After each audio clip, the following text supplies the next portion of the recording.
How exactly did you guys come up with the name 7th Avenue? Okay, well, I'm gonna start a while back when we first became a band. We've been playing as a band for a few years, and we've been trying, or I guess just a year, right?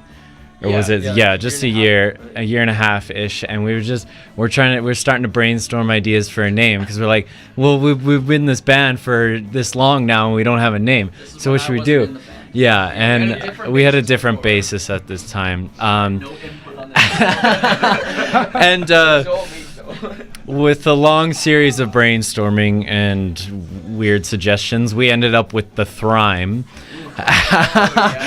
So, just say how you came up with that one. Yeah, let's explain how we got the Thrime. Right. So I was on YouTube one time, and then it was kind of like the time when we were brainstorming ideas for the name.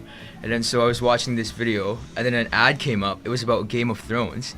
And then I looked at the suggested video on the side. It was like 5 Little Monkeys nursery rhyme. So I'm like, Thrones and rhyme, Thrime. I'm like, that's pretty cool. Then I looked it up online. It's not really an actual word, and it didn't really exist.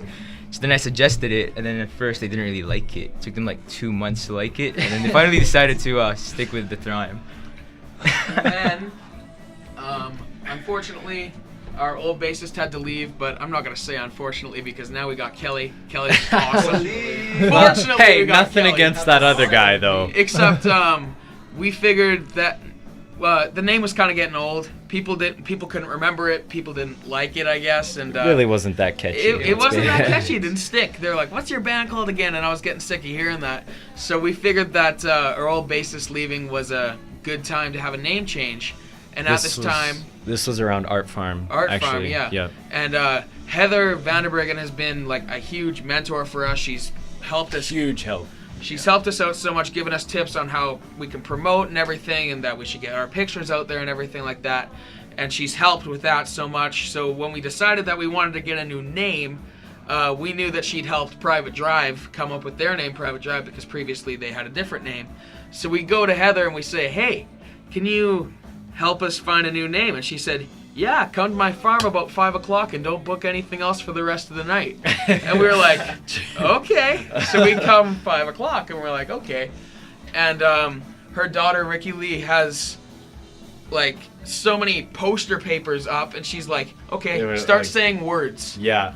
Start saying so words weird. that mean anything. It's so like, weird. I don't even want to look at those sheets because they're inappropriate, they're weird, and it's just so, it's messed up. I think I still have them, actually. Yeah, you They're do. in the It's in the garage. garage. And we practiced at Camp's Garage, which is conveniently on 7th Avenue. So we figured that was where we got our origins. Heather asked, "Where do you guys practice?" And we said, Camp's Garage. Cam's Garage. And she's like, "Where's that?" And we say 7th Avenue. And she's like, "Put 7th Avenue up there." And we narrowed it down to 7th Avenue and a different name. I can't even remember. Sweet Sky. And I did not like that name. Kelly and Cam liked that name. Simene and I liked the 7th Avenue. We had a whole blind voting process. Everybody would put their heads down and put a hand up. And we could not break the tie. So we ended up calling a few friends and family. It was all moms. Mothers. And the mothers picked the name. Yeah. The basically. 7th Avenue. Nice. And here we are. There you go. 7th Avenue. Awesome. Well, it's a good name. I like it. Thank you. Yeah. Cool. Well, thanks a lot for the story, guys. Yeah.